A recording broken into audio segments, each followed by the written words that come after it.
Welcome to an episode of Chat Sports Talk, and welcome to the aftermath of the college football week 11. That's right, week 11 is now done and dusted. We can look over this past week and look at some teams as actually perennial threats for the college football playoff.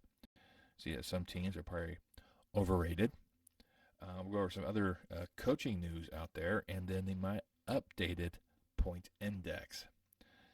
Let's go ahead and start off with some of the news already out there. Jimbo Fisher's been fired out at A&M. A&M's looking at this as like they are looking at a change now to do it, get it done out of the way, start it now, fresh start. Once again, A&M is bowl eligible. However, A&M can't seem to win the big games. No SEC title games, no win against ranked teams. I mean, they recruit well, they just can't seem to perform when it matters the most. And A&M's like, yeah, we're going somewhere else. And Jimbo Fisher has the record buyout. Boy, if I had that contract and I got fired and I got that much money to go walk away, I'm in a long line of work here. But that's neither here nor there. And I'm sure he'll find a job somewhere else. He'll probably take a couple years off to kind of probably just sit on his nest egg for a little bit and go from there. Another coaching news. The Big Ten has decided to suspend Jim Harbaugh, or at least deny him access to coaching during the game. So Jim Harbaugh was not available for the game at Penn State. Big Ten citing their fair play clause and the fact that he was advanced scouting the signs, which to a point he was. But they let the investigation play out. They went ahead and instead of putting the horse to the cart, just kind of start running off with the horse instead of having the cart attached to it. Kind of bad analogy, but the evidence was there. I believe the evidence was there for them to go for this direction. The route they went was a fair play clause, so they really dived too much into that one. I have a feeling Jim Harbaugh will be done at Michigan and with the Big Ten in the whole at the end of the year. So I think Jim Harbaugh's looking, and then the rest of the team has already embraced this persona of Michigan versus everyone. They're running with this one. I've seen online a lot of Michigan fans are going this because they're afraid of Michigan. No, you just look at what they did in the last year's playoff. I expect the same in this year's playoff. And that's if they get to the playoff. Last week I picked Penn State to win, and that didn't happen. I figure all the off-field distractions and whatnot was going to be push down the Michigan output. No, it was a catalyst. They rallied around it. I mean, Corum had a bloody nose. They have personified this underdog, this threat to themselves. This attack on Jim Harbaugh. That's their fight now. They're fighting for him. I think they made Michigan more of a threat now than they were previously. But it's one of those things. Do I think he's guilty? Yes. I kind of do. But you should really let the investigation play out. To really dive into this one. Kind of a black mark for the Big Ten, but I see why Big Ten did it because not doing anything about it also leaves a black mark, so they're kind of stuck in a catch-22. But it's just one of those things that you just kind of have to just roll with it and see what happens. It's actually legal battle right now that Harbaugh's trying to get a judge to rule against it before last Saturday's game. And it wasn't heard. And I don't think it'll be heard for this week when they take on Maryland. Then it's supposed to be set forth their arguments in front of a judge, and there's legal system going extremely slow on this one. So not much you can do about that one, but yeah, I have a feeling Harbaugh's going to be done in Michigan, and I think he will be NFL bound. Well, those are the two biggest no's right now dealing with coaches, and then we go with my last week's results. I improved slightly. What I said I was going to do, 8-4. Like I said, I went on a stretch in a couple of these games, like the Penn State game. I did go on the stretch. I was expecting Franklin to finally get over that hurdle of beating the top two teams in the Big Ten. Still hasn't done that yet. I think his days at Penn State could be number 2 if he can't get past those two. And then on the other side of the Big Ten, I picked Rutgers to go into Iowa and win. And Rutgers didn't show up. I don't know what team showed up, but that was not Rutgers. Iowa just blitzed them and manhandled them every which way this Saturday. It was a one-sided affair. Iowa pretty much took the fate of the Big Ten West in their hands and looking to their future date in Indianapolis. Duke and North Carolina. This was a classic. I have actually ended up watching this game, and there's definitely some questionable calls by the refs in favor of North Carolina, by the way. There was a face mask call that was not a face mask at all. But how he was brought down had the perception of a face mask, but he grabbed a hold of the inside of the jersey and used that to tuck. At the same time, the running back had his head down, so it looked like he was pulling the face mask. That wasn't the case. They erred on silent judgment on that one, but I think that was a wrong call on that one. There was like another call later on. They called like pass interference, and I didn't see anything in terms of pass interference. But then North Carolina was also making some bonehead penalties as well. So there's a few things out there that kind of balanced out. But there's definitely a few calls. I was scratching my head like, no, that's not it. So I'm not saying that. That's just my observation when I saw towards the end of the game. But it went to overtime. Double overtime even. So Duke had the opportunity to do it. They couldn't overcome North Carolina. North Carolina's defense was stout when it had to. Duke's defense was stout when it had to. Defenses were a luxury in this game. The offenses were just phenomenal. North Carolina's offense right now is just, when they function all cylinders, they are a true threat. And that's the problem. They can't always do that. And especially with May now being a senior and moving on after this year. So, yeah, that one. And then the one that I'm still scratching my head of. Had BYU beat Iowa State, and Iowa State went in there and just tamed the Cougars. It was not even close. Iowa State had a true stranglehold on that and dominated BYU throughout the whole process. Those are my 4 losses. Like I said, I'm going 8-4.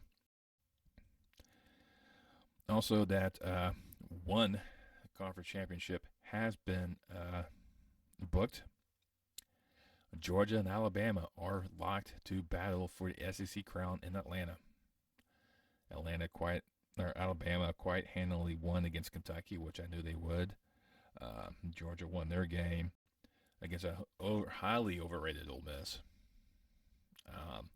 Ole Miss has 2 losses, both to Alabama and Georgia, and they weren't even close. So I think Ole Miss is highly overrated, even though they're going to be highly overrated in the point index as well. So go figure. I mean, you only play the games that you play, but still. And Florida State is in for the ACC. They're just waiting for that last one, and everything's pointing towards Louisville, but there's slimmer hopes a handful of other teams could get in there, and that's that. So when it comes to the point index, the Georgia-Alabama game will now count for strength of schedule. So that could really help those two programs lift up. So without further ado, let's just go ahead and throw up my the updated point index poll. I'll kind of show you kind of the outskirts of the teams. 4 of them actually dropped out of the top 25. 3 of them all lost. Tennessee getting manhandled by Mizzou. Fresno State losing a rivalry game to San Jose State really hampered. USC losing a 4th in a row. This Trojans team is just crashing and burning. And Notre Dame fell out, but they didn't even play, and that's part of the problem. Unfortunately, they didn't play. A lot of other schools did, so they'll have to find ways to bounce back. So let's go ahead and start off with the top 25. At 25, the Arizona Wildcats make their debut on this poll. At 73, this is definitely a team that's peaking at the right time. They're playing extremely well, and definitely a dangerous foe for anyone out there in the pack. Kansas slipped to 24 after failing to come back against Texas Tech after blowing that lead. Toledo makes their debut at number 23, the leader of the MAC right now at 9-1. Looks like them and Miami, Ohio are destined to face off Detroit. 22 is the return of Kansas State. Their showdown with Kansas this coming weekend should probably see who wins the Sunflower Bowl and moves on to determine who rules the roost out there in the plains of Kansas. At 21, see the return of LSU. I think it's per where LSU kind of belongs, towards the bottom part of the top 25. Don't really play well against the elite, basically. At 20, Oklahoma State only dropped 4 slots after their embarrassing loss to Central Florida. After winning in Bedlam, they still had a hangover. Could not prevail over in Orlando. 19, this is where Utah slips. Now, Utah had one heck of a matchup against Washington and was battling with them. So Utah still a tough out in the pack, so keep in mind that in the future endeavors. At number 18, we have the Beavers of Oregon State, 8-2. They still have a couple key matchups, so they can play cause some ruckus. I mean, they still got their rivalry game against Oregon. They also got Washington, so they can play themselves right into the Pac championship. You know me, I always like the chaos. At 17, this is where we find North Carolina. They had that nice win against Duke. I mean, a well-fought matchup. They struggled to get there. 8-2. I mean, they still have a puncher's chance of getting into the ACC title game, so we'll see how that one plays out. 16 is Mizzou, 8-2. Bounced back nicely against from their loss against Georgia, which they played well against Georgia. Then dominated Tennessee. So I think Mizzou could find themselves in a very, very highly ranked bowl at the end of the year. 15 goes to Iowa. Like I said, this team is pretty much got the Big Ten West in lockdown. They one more win, and that's it. They're in. I know still get the game against Nebraska coming up. The Big Ten West is just kind of falling apart. They're kind of beating each other up. We'll see if Iowa can at least get one more victory and make sure they get their seat at Indy locked in. 14, I have Liberty. They actually dropped one, by the way. Now, I know Liberty does get a lot of love in the other polls because Conference USA, not really a stellar conference, you can say, for football competition. But Liberty has put together, once again, another quality team. You only play the games you're scheduled to play, and they're doing extremely well in terms of that. We'll see what happens at the end of the year. The Mexico State's pretty good in Conference USA play too. So there you go. And number 13 is where we find Ole Miss. Fell out of the top 10 where last week Point Index had at number 9 after getting blasted by Georgia. Like I said, I think Ole Miss is probably highly overrated. They probably should be further down this list because they can't seem to really be competitive against the top dogs in the SEC. But the way they're playing, they can still find themselves a pretty decent bowl game. Number 12, Penn State. Another one that can't stay competitive against the big dogs of the Big Ten. They lost to both Ohio State and Michigan once again. But they should probably went out, go 10-2 in the year, and find themselves a good spot. They only dropped 2 positions after their loss against Michigan.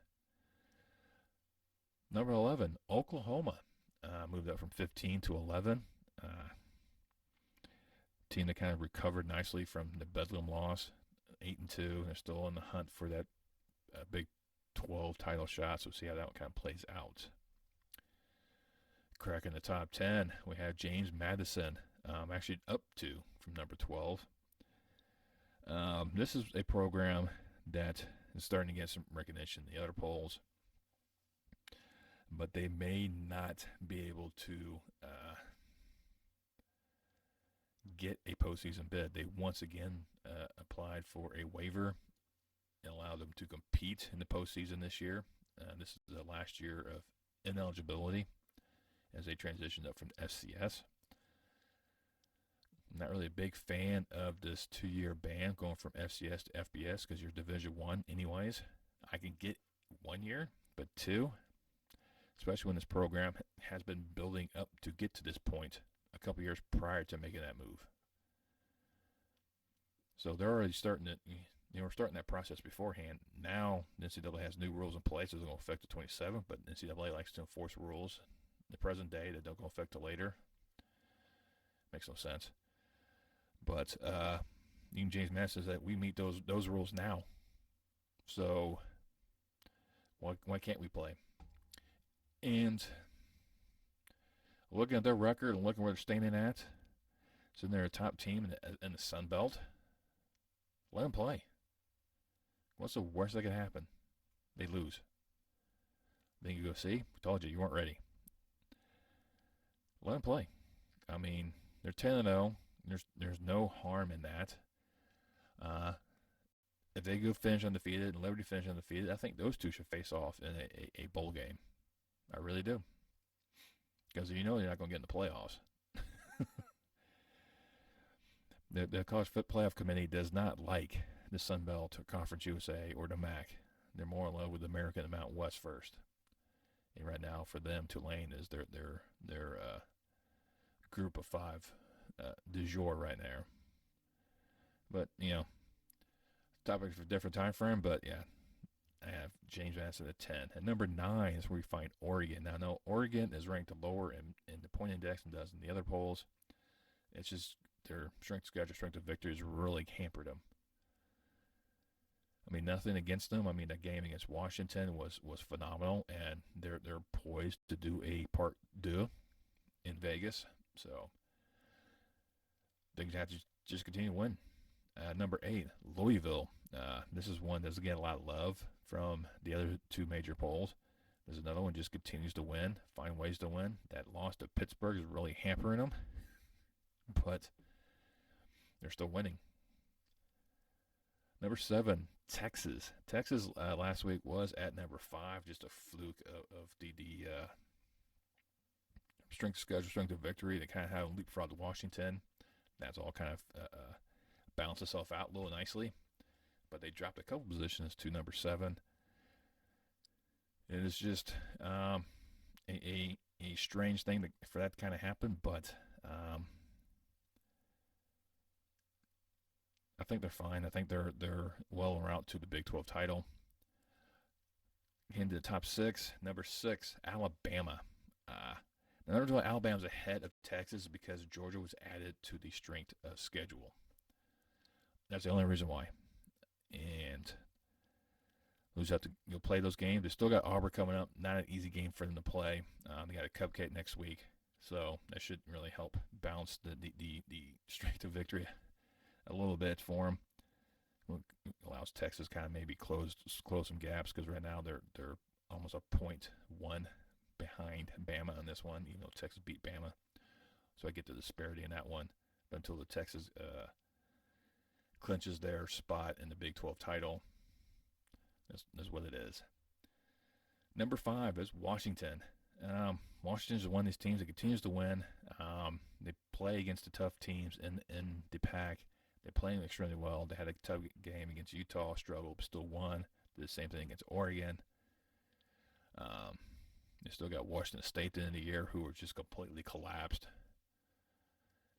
But for some reason, they may have a little extra motivation to beat Washington in this year's Apple Cup. But that's the last game of the season.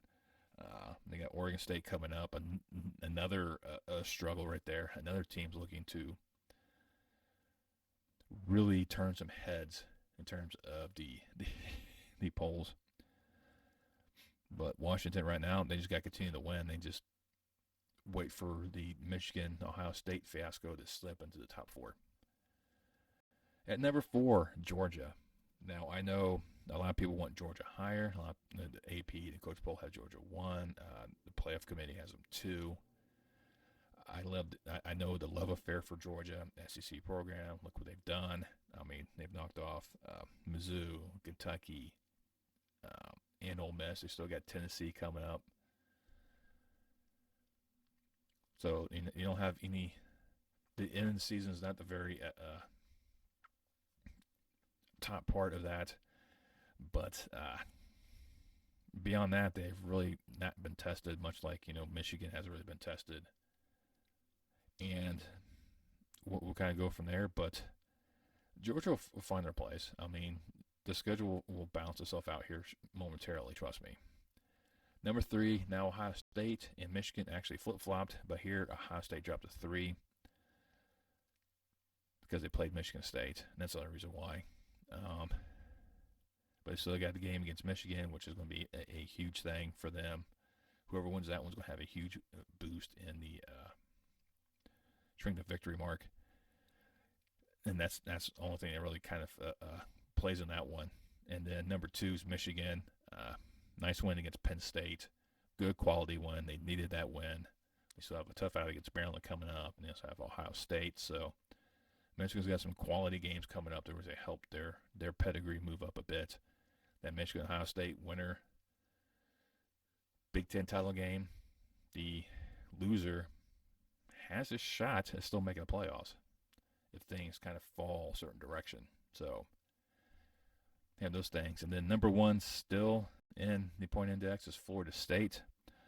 Like I said, they've already clinched their seat in Charlotte. They don't have an opponent as of yet.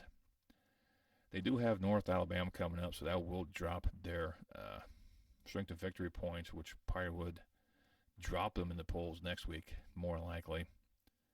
Because right now they're at even 3.9, with Michigan's at 3.8.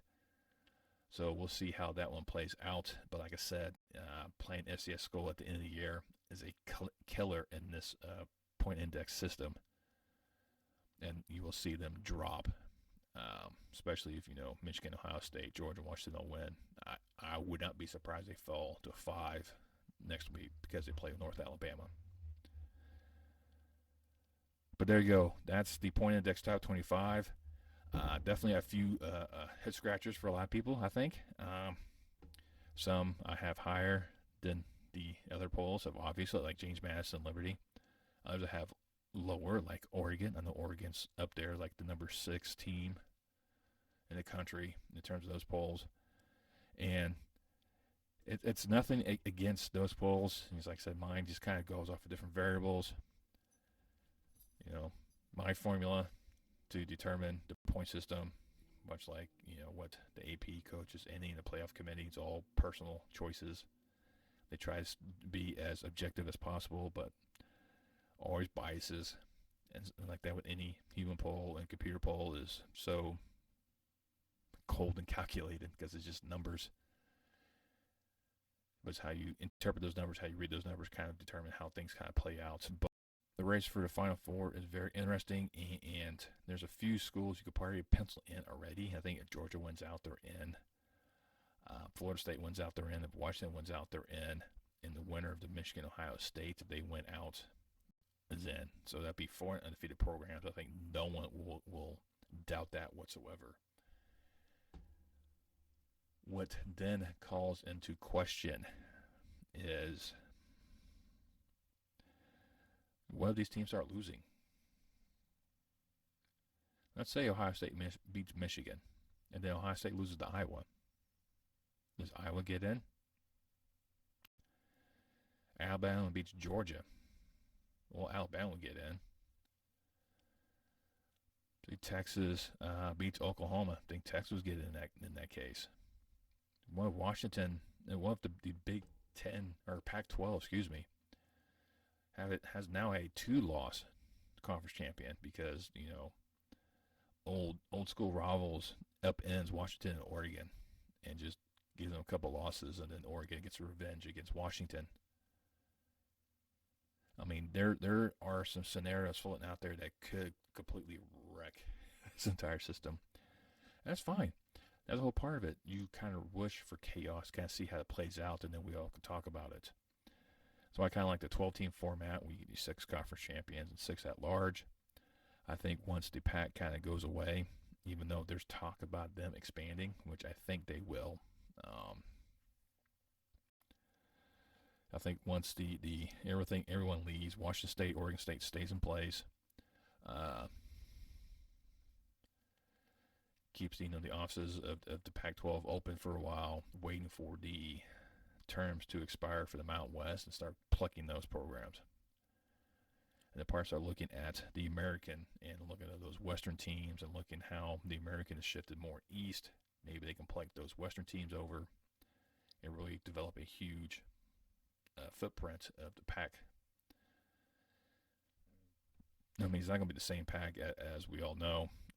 Some of us love, some of us hate, but it's going to be spearheaded by Washington State, Oregon State. I can see them go after San Diego State, Fresno State, Boise State, UNLV. Yeah, I know UNLV doesn't bring much of anything, but NFL Stadium. Then what? UTSA, Tulane, Memphis, Rice. These will be big ones. Maybe go after Tulsa, North Texas too, just for the heck of it. Pull all those Western teams over. And just go from there. But I'm just spitballing, throwing out schools out there. We'll see how things kind of play out. It'd be even funnier if they get the Montanas. Because the Montanas were originally part of the Pac-8 at the time frame. Way back in the day, or Pacific Coast Conference, I believe it was called. Them and Idaho were both part of it, so it'd be kind of funny if they pull those back into the fold, because those would be 2 big name programs they can bring in. They give them instant credibility, but that's taking an FCS program and jumping them all the way up. I think it's a big leap, big stretch. It'd be kind of funny if it'd be a lot better if they did. All right. Anyways, let me know down below what you think of the poll. I understand, like I said, this a lot of weird things compared to mine, some of the other ones. Like I said, it's just a point system, formula formats. You don't play with the games you get handed to you. Let me know down below. Hit that thumbs up, especially like the content provided. It really helps please the YouTube guys. It really helps promote this video out. You can also subscribe. Over 90% of you are not subscribed. Doesn't cost you a dime. You just hit the subscribe button. Click that bell icon. Turn notification. Let you know next time I post any more content on my channel. And I'll see you next time on Chat Sports Talk.